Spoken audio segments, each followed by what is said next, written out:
जक्सटापोजिशन और repetition photography की दो ऐसी टेक्निक्स जिसको अगर आप यूज करते हो तो आपका काम भाई अलग लेवल पे हो सकता है। बहुत सारे लोग हैं जिनको कंफ्यूजन है कि जक्सटापोजिशन रेपिटेशन कैसे अलग हैं, या वो दोनों एक जैसे हैं, या उनको हम यूज कैसे कर सकते हैं। आपको पूरी चीजें समझाऊंगा, साथ में दिखाऊंगा मैं आपको एग्जाम्पल, आपको ये भी बताऊंगा कि हमें इन चीजों को किस तरह से यूज करना चाहिए और ऐसी क्या चीजें हैं जिन चीजों को हमें अवॉइड करना चाहिए। आपका दोस्त, आपका यार, आपका हमदम, आपका प्यार, अशोक वर्मा।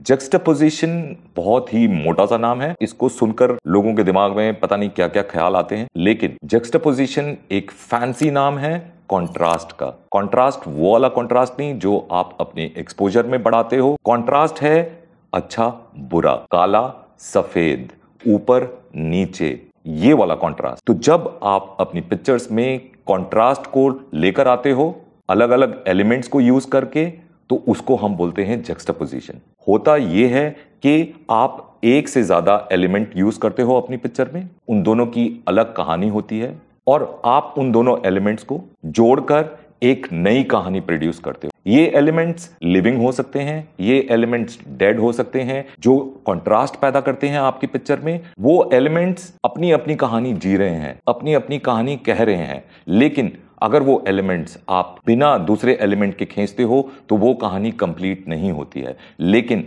जब आप इन दोनों कहानियों को जोड़ देते हो तो एक तीसरी कहानी पैदा होती है। उस कहानी में कॉन्ट्रास्ट होता है और उसी कहानी को आपका दर्शक जब देखता है तो वो भौचक्का रह जाता है, उसको एक एलिमेंट ऑफ सरप्राइज मिलता है, उसको एक एलिमेंट ऑफ क्यूरियोसिटी मिलती है। अब मैं आपको कुछ पिक्चर्स दिखाता हूं, मैं आपको साथ साथ बताता रहूंगा किस तरह से हम डिफरेंट एलिमेंट्स को लेकर एक नई कहानी प्रोड्यूस करते हैं और अपनी पिक्चर को इंपैक्टफुल बनाते हैं। तो ये पहली पिक्चर है, ये पिक्चर है सिलुएट। आप इस पिक्चर में देख रहे हैं कि एक फ्रेम जो है वो सिलुएट है, लेकिन हम यहां पर कर क्या रहे हैं, हम यहां पर दो एलिमेंट्स को यूज कर रहे हैं। हमने एलिमेंट यूज करे लिविंग और डेड। डेड मतलब जो पीछे के एलिमेंट्स हैं जो आप देख रहे हो वो एक दुकान का डिस्प्ले है, और जो आगे है इंसान वो चलता हुआ जा रहा था। तो मैंने क्या करा कि मैंने उन दोनों को इस तरह से पोजीशन करा कि वो दोनों मिलके एक नई कहानी को प्रोड्यूस कर रहे हैं। अगर मैं सिर्फ पीछे वाली पिक्चर खींचता तो उस कहानी में कोई दम नहीं होता। अगर मैं सिर्फ आगे उस लड़के को खींच लेता और वो बैकग्राउंड नहीं होती तो उस कहानी में कोई दम नहीं होता। लेकिन मैंने उन दोनों को इस तरह से जोड़ा, उस मोमेंट को कैप्चर करा जहां पर एक नई कहानी प्रोड्यूस हुई कि ये लड़के के मुंह से जीभ कैसे निकल रही है। पीछे एक हैलोवीन का सीन था, आगे ये लड़का है सिर्फ, लेकिन जब हम उन दोनों को जोड़ देते हैं तो एक मिस्ट्री, एक क्यूरियोसिटी, एक सेंसेशन पैदा होती है आपके व्यूअर के दिमाग में। वो अपनी नई कहानी बनाता है इन दोनों एलिमेंट्स को लेकर। ये एक और पिक्चर है जहां पर हमने दो ह्यूमन एलिमेंट्स को लिया है। फोरग्राउंड में एक बंदा है जो एक्सरसाइज कर रहा है, पीछे एक औरत बैठी है, लेकिन हमने यहाँ पे यूज करा है जेस्चर्स। तो उस बंदे का जेस्चर है कि वो एक्सरसाइज कर रहा था, लेकिन हमने जब उसको दूसरे एलिमेंट के साथ जोड़ा तो ऐसा लग रहा है कि वो उस औरत को दबा रहा है या मुक्का मार रहा है, तो कहानी बन गई नई। तो इसको भी हम जक्सटापोजिशन कहेंगे। इसके बाद आती है ये पिक्चर, मैंने गाड़ी से चलते हुए खींची थी, पीछे एक पोस्टर लगा हुआ है, हमने उस पोस्टर को यूज करा, उसके मूड को यूज करा, लग रहा था कि वहां धुआं उड़ रहा है, और ये लड़की का साइज इतना बड़ा है कि सामने जो फोरग्राउंड में आपको गाड़ियां दिख रही हैं वो इतनी छोटी हो गई। तो यहाँ पे भी एक कॉन्ट्रास्ट है, यहाँ पे स्केल का कॉन्ट्रास्ट है, यहाँ पर इमोशंस का कॉन्ट्रास्ट है। यहाँ पर आप सोचते हो कि ये हो कैसे रहा है, ये लड़की नाच कहाँ रही है, ये गाड़ियां आगे कैसे चल रही हैं।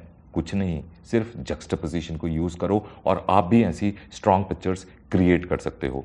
इसके बाद ये वाली पिक्चर जो कि बहुत लोगों को पसंद आती है और बहुत लोग सोचते हैं कि ये एक पिक्चर है। ये एक पिक्चर नहीं है, ये दो लेयर्स हैं।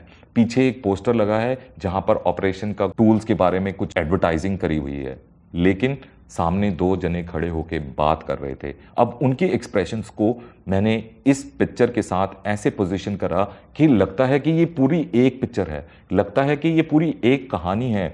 पीछे ऑपरेशन चल रहा है, ये बंदे परेशान हैं कि क्या होगा, कैसे होगा, पता नहीं ये बंदा बचेगा या नहीं बचेगा। तो वो पोस्टर अकेला अधूरा था, ये दोनों अकेले अधूरे थे, लेकिन जब ये दोनों मिल गए तो ये पूरे हो गए। और वहां पर काम कर रहा है जक्सटापोजिशन। इन पिक्चर्स को देखकर शायद आपको समझ में आया होगा कि जक्सटापोजिशन क्या है और उसको हम किस तरह से यूज कर सकते हैं अलग अलग चीजों में। इतना सही है, लेकिन ये जो इतना सा है ये आपकी पिक्चरों को, ये आपकी फोटोग्राफी को दूसरे लेवल पे ले जाएगा। अब हम बढ़ते हैं दूसरी चीज के ऊपर कि रेपिटेशन क्या होता है। रेपिटेशन अगर हम लिटरली देखें कि किसी चीज का रिपीट होना। आप एक म्यूजिक सुनते हो, उसमें एक रिदम होती है, उसमें एक बीट रिपीट हो रही होती है, ला ला ला ला ला ला ला ला ला ला ला ला ला।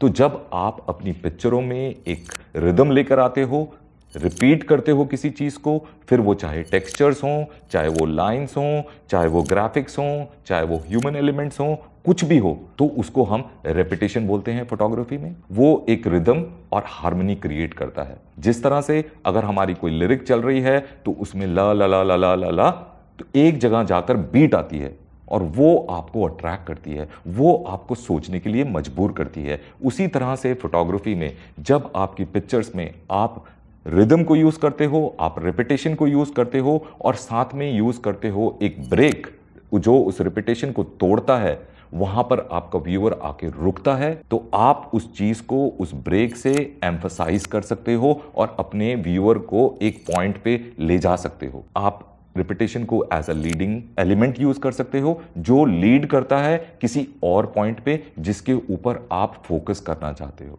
इस चीज को समझाने के लिए मैं आपको कुछ पिक्चर्स दिखाता हूं कि मैं रिदम और रिपीटेशन में ब्रेक किस चीज को कह रहा हूं और रिदम और रिपीटेशन होती क्या है। चलिए देखते हैं कुछ पिक्चर्स। अब ये सबसे पहले मैं ये आपको पिक्चर दिखाता हूं। तो यहां पे क्या हो रहा है, यहां पे रिपीटेशन हो रहा था। बर्ड्स हैं, एक जैसी चीज है, वो रिपीट हो रही हैं, वो उड़ रही हैं। पर अगर सिर्फ मैं बर्ड्स की पिक्चर खींच लेता तो वो पिक्चर अधूरी थी। मैंने अपने दर्शकों को दिया एक ब्रेक और वो ब्रेक था ये बंदा। तो वो रिपीटेशन ने लीड करा उस बंदे की तरफ और वो चिड़िया उड़ती हुई जा रही थी और उसके मुंह पर वो अपनी चोंच मार रहे हैं। तो यहां पर हमने यूज करी रिपीटेशन, हमने यूज करे वो पैटर्न्स और हमने यूज करा ये ब्रेक ह्यूमन एलिमेंट को इंक्लूड करके, और हमने यहां पर यूज करा जक्सटापोजिशन को भी। तो हम रिपीटेशन और जक्सटापोजिशन को साथ में भी यूज कर सकते हैं या अलग अलग भी यूज कर सकते हैं। अब ये अगली पिक्चर है जिसमें क्या हो रहा है, रिपीटेशन है। क्या चीज का रिपीटेशन है, इन दोनों औरतों ने एक जैसे कपड़े पहने हैं, वो रिपीट हो रहे हैं। तो पहले ही आपके दर्शक हैं वो इस पिक्चर के लिए अट्रैक्ट होंगे, लेकिन ब्रेक कहां पे मिलता है उनको कि जो पीछे वो वाली बंदी है उसके एक्सप्रेशंस, वो ऐसे लग रहा है जैसे परेशान है, क्या है।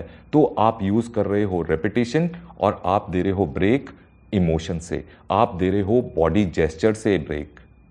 तो हम अलग अलग एलिमेंट्स को यूज करके हम रेपिटेशन को ब्रेक दे सकते हैं और अपने व्यूअर के फोकस को एक जगह पे ले जाके रोक सकते हैं जिस चीज के ऊपर हम एम्फसाइज करना चाहते हैं। अगली पिक्चर लेते हैं हम, ये वाली पिक्चर। इसमें हम देख रहे हैं बहुत सारी आंखें हैं, तो वो रिपीट हो रही हैं और वो लीड कर रही हैं। एक पीछे औरत खड़ी है जिसके एक्सप्रेशंस पता नहीं, वो चिल्ला रही है, वो परेशान है, कुछ कह रही है।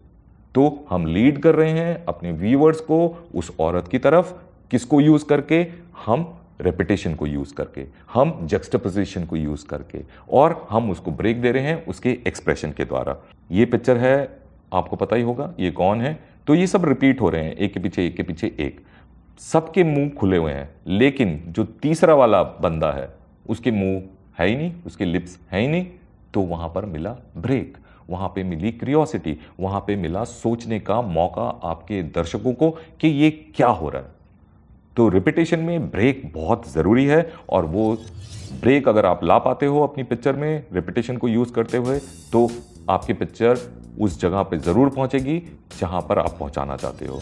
आई होप कि आपको समझ में आया होगा कि रेपिटेशन किस तरह से काम करता है और उसमें हम उस रिदम को किस तरह से तोड़कर अपनी पिक्चर्स को और स्ट्रांग बना सकते हैं। आपको फोटोग्राफी के सारे रूल्स यूज करने हैं, आप मिक्स एंड मैच कर सकते हो और आप अकॉर्डिंग टू द सिचुएशन काम करते हो। अब मैं आपको समझाता हूं कि कुछ ऐसी चीजें हैं जिनको अगर आप अवॉइड करोगे तो आप इस टेक्निक को बहुत अच्छी तरह यूज कर सकोगे। पहली चीज है कि आप हमेशा अपने फ्रेम को सिंपल रखें, कम एलिमेंट्स को यूज करें and to the point shoot करें। तभी आपका व्यूअर उस आइडिया को समझ पाएगा, तभी आपका व्यूअर उससे कनेक्ट हो पाएगा। आप हमेशा अपनी पिक्चर में एक अच्छी डेप्थ ऑफ फील्ड यूज करें।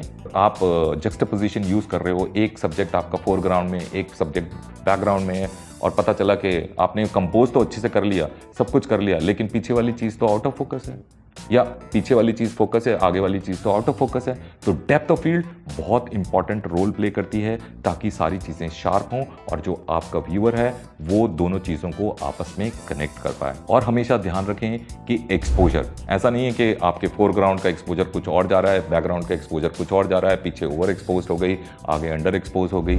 अब मैं आपको वो चीजें बताता हूं कि जो चीजें अगर आप करोगे तो आप इस आर्ट को अच्छे से यूज कर पाओगे। सबसे पहली चीज है कि आपको अपने जो देखने का नजरिया है उसको बदलना पड़ेगा। आपको अपनी आंखों को फोर्स करना है कि आप सिर्फ मेन सब्जेक्ट नहीं देखो, लेफ्ट देखो, राइट देखो, फ्रेम में क्या आ रहा है, पीछे क्या आ रहा है, ऊपर क्या आ रहा है, फोरग्राउंड में क्या आ रहा है, बैकग्राउंड में क्या आ रहा है।